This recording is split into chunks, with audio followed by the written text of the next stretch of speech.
a certain call when the world must come together as one. There are people dying. Oh, when it's time to lend a hand to life, the greatest gift of all.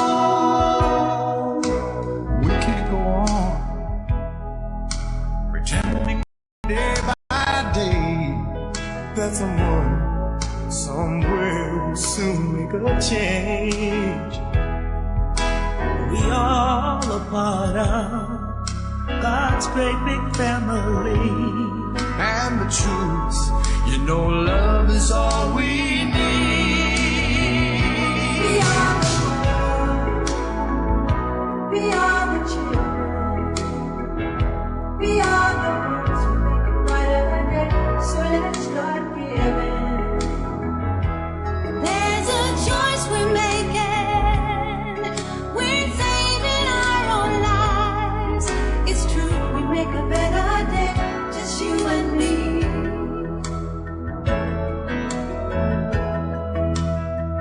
Well, send them your heart, so they know that someone cares, and their life will be stronger and free, as God has shown us. Auditeurs, auditrices de la radio Am-Africa World, bonsoir. Nous voici ce soir juste pour un point de presse, juste pour discuter un peu de la grande inconnue des élections présidentielles en République démocratique du Congo, la grande inconnue de cette élection où la République démocratique du Congo est dans une période très cruciale. Pourquoi je dis crucial? Parce que il y a les élections sénatoriales, il y a les élections provinciales, il y a des élections municipales, des élections présidentielles en 2016, mais les autres vont précéder les élections présidentielles. Pourquoi je voulais parler des inconnus? Des inconnus, c'est déjà par rapport aux candidats, il y a plein de suspensions, plein de points de suspension. Et demain, tout le monde se pose la question, ira ou n'ira pas. Moi, je crois que ce n'est pas ça la question qu'il fallait se poser. La question qu'il fallait se poser, c'est plutôt du côté de la population, pour savoir si cette population serait demain à mesure de choisir des candidats crédiblement valables pour leur représenter, pour parler à leur nom. C'était ça le plus important pour ces personnes-là. La grande inconnue, c'est ça. Qu'est-ce que la population fera demain? Parce que le parti politique, les systèmes électoraux même congolais posent question, parce que les gens n'ont pas le temps de lire les projets des personnes, les gens n'ont pas le temps de lire les projets des partis politiques. Les personnes, les députés sont là pour leur parti et non au service de la population. Mais pendant les élections, ils demandent les voix des électeurs pour le rendre au service de leur parti.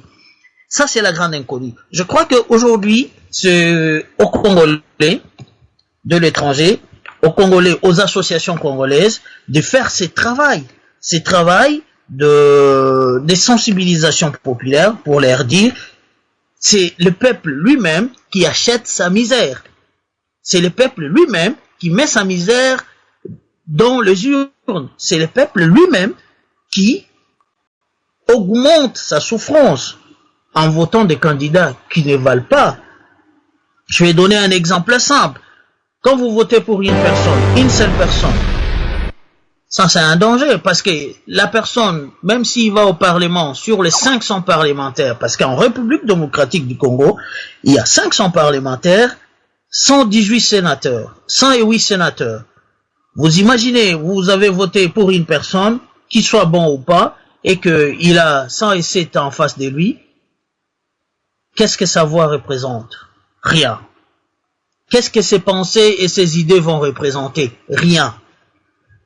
Aujourd'hui, je crois que c'est à la République démocratique du Congo et à sa population, surtout à sa population, de ne plus acheter sa propre misère. C'est la population qui achète sa propre misère. Et c'est ça la grande inconnue. Je crois que j'aurais souhaité que prochainement, nous en parlions sur tous ces paramètres des inconnus qui attendent la population et surtout ceux qui sont là pour la rue, crier que ça ne va pas. C'était aujourd'hui à eux de faire un effort pour sensibiliser la population, s'organiser pour sensibiliser la population sur ce point, pour leur dire, vous achetez vous-même votre misère. Parce que vous votez, vous ne voyez pas pour qui vous votez. Le problème, c'est pas l'opposition. C'est quoi l'opposition? On s'oppose quand on a des moyens. Avoir les moyens, c'est-à-dire faire passer ces lois, faire passer ces projets.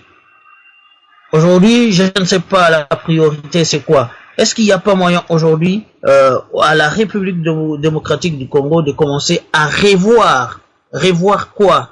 C'est revoir sa manière, revoir ses partis politiques, parce que revoir aussi les mandats des députés, parce que quand ils sont élus tout de suite, ils pensent à leur réélection demain. Ça pose problème. L'administration est-elle là? Et à chaque fois, on est toujours là contre la CENI et à discuter avec la CENI. Les opposants ne sont pas pour. Le pouvoir dit, ils s'attendent pour faire une structure. L'opposition et le pouvoir en place. Ils mettent une structure avec tous les membres de l'opposition et du pouvoir. À un moment, les autres renient la structure. Alors, ça pose beaucoup de questions. Aujourd'hui, pourquoi ne pas repenser cette manière de se dire, partout dans le pays du monde, c'est le ministère de l'Intérieur qui organise les élections. Est-ce que demain, si l'opposition venait à être au pouvoir, la CENI va continuer à exister? Ça, c'est la grande question. Si l'opposition venait à être au pouvoir, la CENI va exister. Moi, je laisse des questions en l'air, comme si chacun de nous doit repenser, et demain surtout, sur cette manière de voter, qui sera la plus grande inconnue. La grande inconnue, ça va être ça. Les gens vont s'essouffler, ils vont se poser chaque fois des questions, on ira, n'ira pas, Kabila n'ira pas, et demain, ça ne sera pas lui. S'il se décide que ça ne sera pas lui, tout le monde sera déjà fatigué, et en étant fatigué, toutes les personnes qui viendront de la partie majoritaire pourront être élues comme président de la RDC. Ça, c'est la grande inconnue de demain. Et chacun doit repenser, qu'est-ce qu'il a à faire? Qu'est-ce que chacun a à faire aujourd'hui? C'est pas d'insulter. C'est de comprendre demain comment ça se vote au Congo. Ça se vote seulement par l'argent. Les gens, en donnant l'argent, ils se font voter. C'est tout. Et la grande inconnue, comme je voulais dire, ça sera l'argent. Parce que pour être président de la République démocratique du Congo, il faut vraiment être à mesure d'amener dans sa valise plus de 20 millions de dollars, plus de 20 millions de dollars que j'ai dit, pour être à mesure de sensibiliser cette population et d'avoir la population avec. La réalité, il est là. C'est l'argent la plus grande inconnue des élections 2016. Alors, celui qui s'est dit je vais être président, dis-toi, prépare ta valise et mets dans ta valise plus de 20 millions de dollars pour être président. Ça, c'est la grande inconnue. C'est l'argent. Parce que sans l'argent, tous ceux qui veulent le pouvoir n'en auront pas. Sans l'argent, c'est impossible à ces personnes qui se disent candidats d'être à mesure de transporter avec eux de voix, de prendre avec eux tous les voix qui seront là. La grande inconnue, c'est ça. Et la deuxième grande inconnue, c'est que jusqu'aujourd'hui, ça fait plus de 10 ans, plus de 13 ans que je vais dire, il n'y a que 42% de population congolaise qui vote. C'est 42% de la population congolaise qui vote. Alors, aujourd'hui, je crois que le Congo et tous les Congolais doivent savoir se dire, nous devons faire participer, parce que il y a eu des excuses plusieurs fois que le matériel ne pouvait pas aller jusqu'au fin fond de la RDC. Alors les centres, on a plus privilégié certains centres électoraux que les autres. Et une grande partie de la majorité des Congolais ne participent pas aux élections. Aujourd'hui, faisons en sorte que ceux qui ne participent pas aux élections puissent en participer, puissent venir donner leur avis sur les candidats à prendre et sur les fonctions même que ces candidats pourront demain y être. Je vois des ministres, c'est pas critiquer les ministres, je vois des gens qui n'ont pas de compétences et qui sont là. Je suis désolé de les dire, et il y en a beaucoup. Et que quand on voit qu'un ministre sort sans graver une loi sur son ministère, sans graver une loi sur les responsabilités qu'on lui a accordées, qui pourraient changer la vie d'un chacun des Congolais, ça pose question. Parce qu'un ministre n'est pas seul, il a tout un cabinet avec. Et ce cabinet est payé par l'argent des contribuables congolais. Comment voulez-vous que aujourd'hui on ait de ministres, on ait de responsables qui sont là et qui n'ont jamais fait voter une loi qui a amélioré les conditions, je parle des conditions sociales de la population. Ça pose question. La croissance, tout le monde en parle. Oui, la croissance, elle est là. C'est d'après vous. Mais moi, je crois que quand on veut parler de la croissance, on doit voir les sociales de ces Congolais-là. On doit voir qu'est-ce qu'ils mangent, ces Congolais. Parce que la croissance, c'est dans le panier. C'est pas les chiffres. Les chiffres sont à l'air. C'est les paniers des personnes, c'est les vies des personnes, c'est les mines, c'est seulement la santé de ces personnes-là. C'est à ce moment qu'on sait qu'il y a vraiment une croissance, parce que si les niveaux de vie changent de ces personnes, si leur manière de vivre aspire à un changement, c'est à ce moment que ces populations vont sentir qu'ils ont touché à la croissance. Je parlais des grandes inconnus. Les grandes inconnus, c'est de l'argent. De l'argent pour cette campagne. Pourquoi je le dis? Parce que je sais que même les partis politiques vont lâcher certains de leurs membres. Parce que au Congo, on est membre des partis politiques. On est membre de partis politiques seulement si on aspire à avoir un poste. Les partis politiques n'ont pas d'adhérents. Je n'ai pas vu un seul parti politique qui a des adhérents. Et de deux, tous les partis politiques existants, je n'ai pas vu une seule fois une élection pour changer à la tête de parti le fondateur. Et on se pose la question si les partis appartiennent à des personnes ou c'est des partis pour la population congolaise. Et aujourd'hui, je crois qu'il faut un autre modèle de partis politiques qui pourra transporter la population, qui pourra pousser les pouvoirs à changer la manière de voir le parti politique. C'est à la diaspora qui devait revenir cette tâche.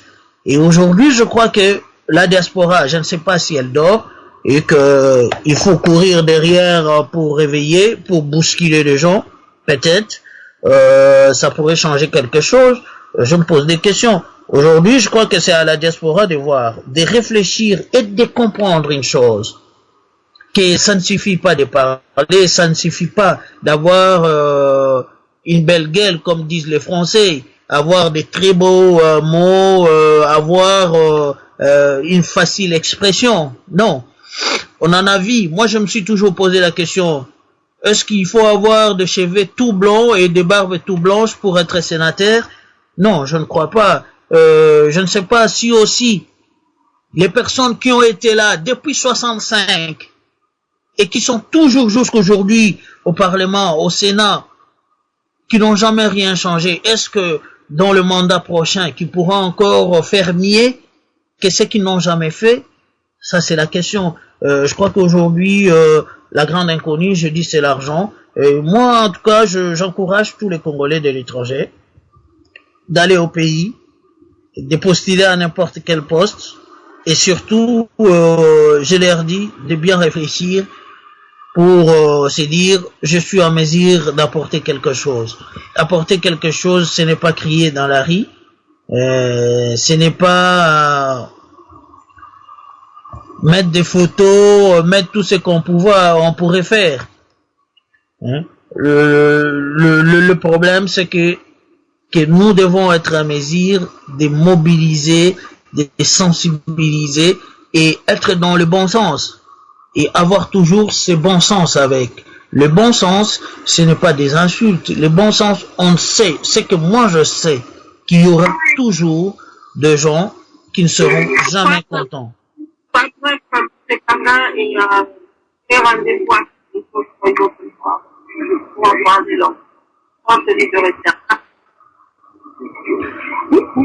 Je crois que les vrais problèmes... Oui, oui.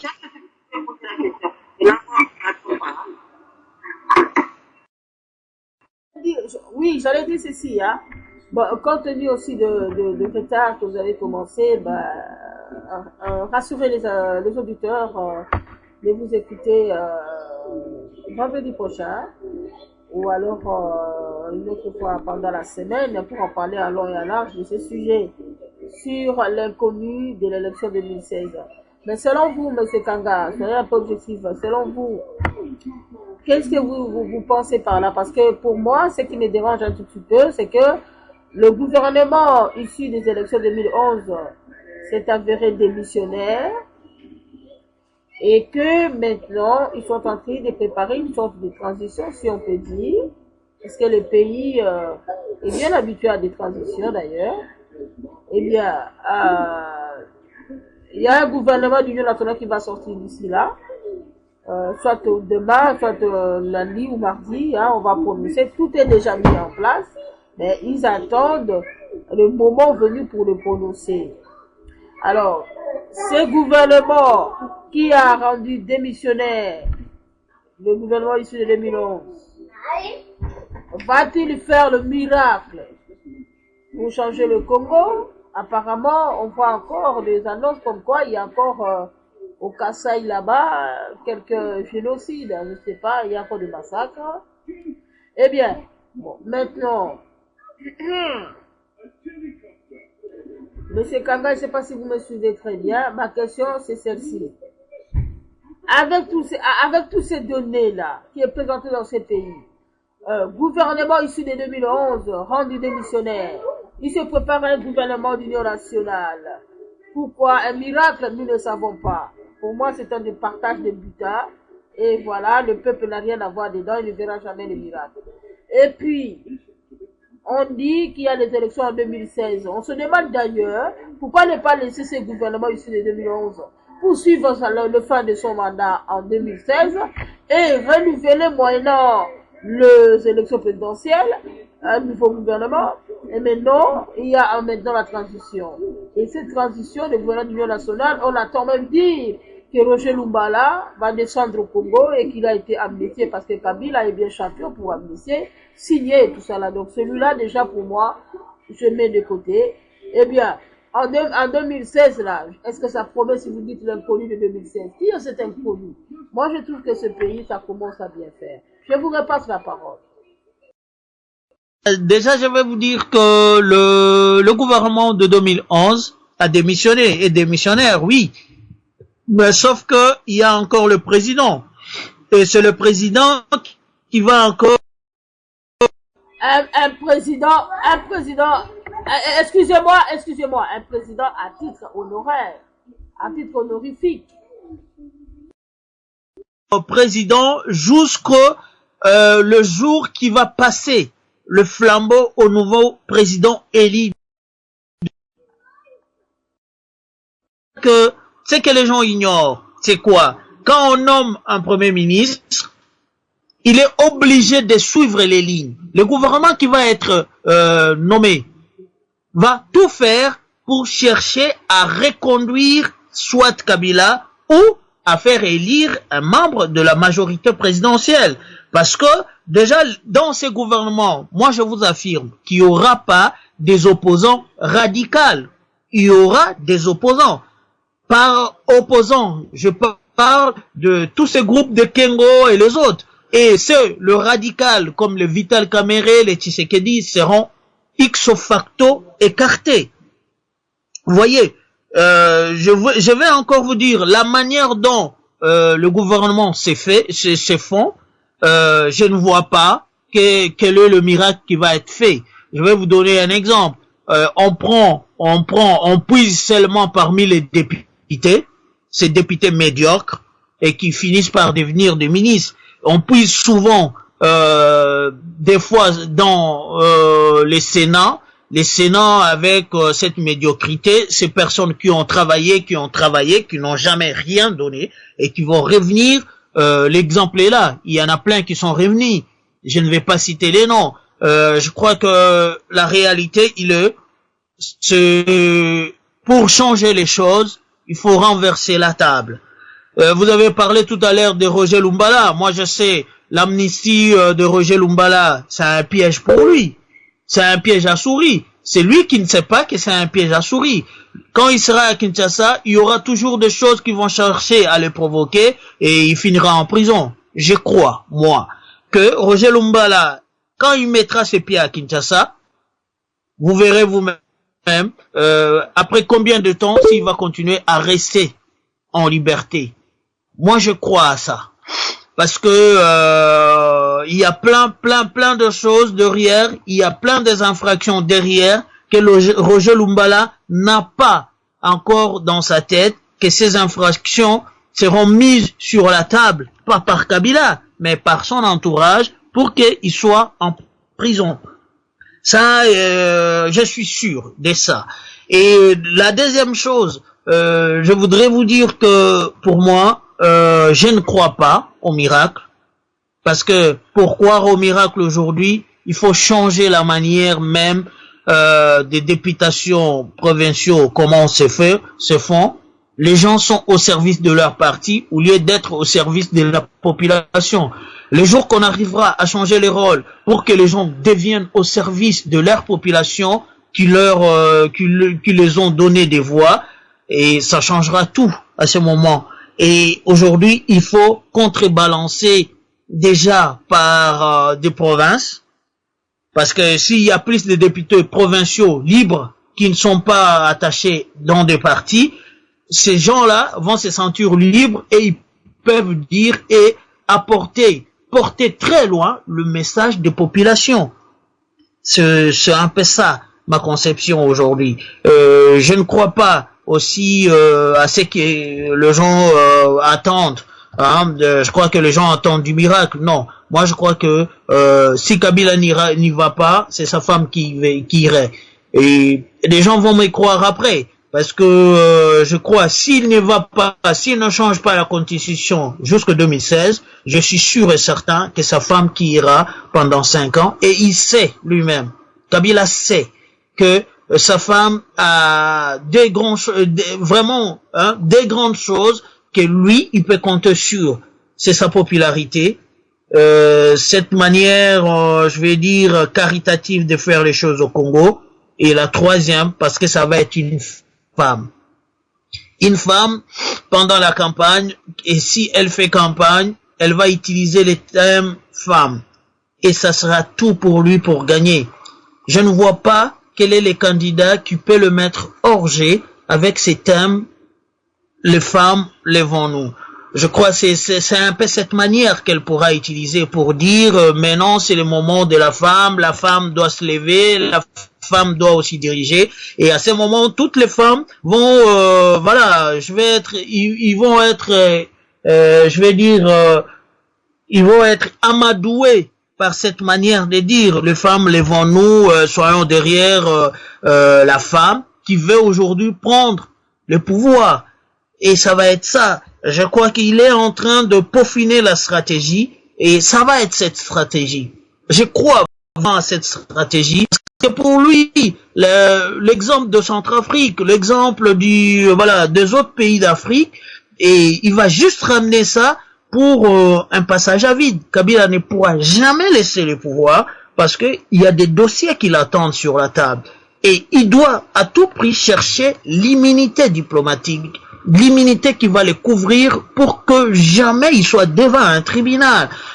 C'est que les gens ne l'ont jamais su. Kabila a été accusé des massacres de Hutu-Rwandais en Bandaka. Son père l'a même défendu à plusieurs fois que ce n'était pas lui, c'était l'armée rwandaise. Et c'est là, on l'a jamais mis. Il n'y a jamais eu d'amnistie sur ces dossiers.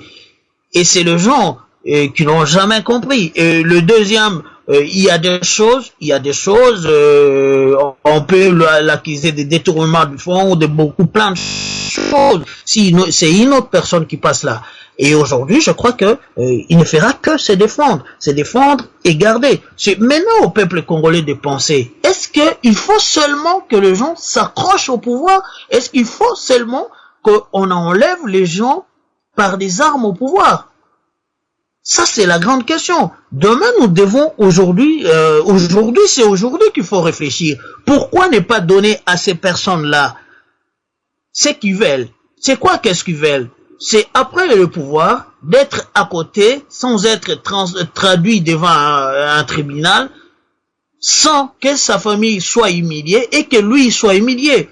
Au Congo, quand on est président, on a fini son mandat, on est sénateur à vie. Pour moi, je ne crois que ce n'est pas suffisant. Il faut aller plus loin que ça pour que ces personnes ne s'accrochent plus au pouvoir et qu'ils se disent c'est normal. Parce que ces gens ont parlé au nom de la République. Ils ont parlé au nom de tout le peuple congolais. Aujourd'hui, je crois qu'il est important. Il est très, très important si nous voulons changer nos pays. Alors, je vais dire aux auditeurs que on va se revoir le vendredi prochain. J'espère que nous allons tous prier Dieu pour qu'il y ait plus de tractats et que on se retrouve le vendredi prochain à 20h15 avec notre thème l'inconnu des élections 2015-2016 en République démocratique du Congo. Nous voulons remercier toute l'équipe de la radio Amafrica World et surtout l'association et tout ce qui permettent que vous soyez de l'autre côté du fil en République démocratique du Congo et dans tous les 5 continents du monde pour nous écouter. Et c'est une manière pour nous de lancer la réflexion. La réflexion, je crois que la parole suffit pour que les choses changent. Dieu a créé le monde par la parole. Amafrica à votre service. Nous vous disons au revoir et ciao. Merci.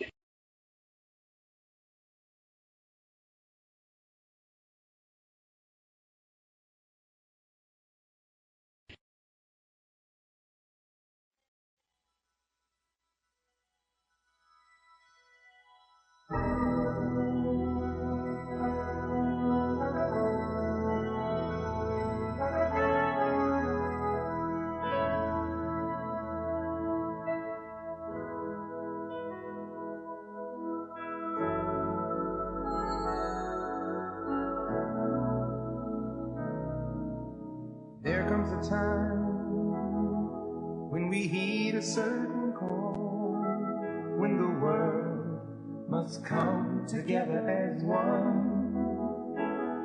There are people dying. Oh, when it's time to let hand to life, the greatest gift of all.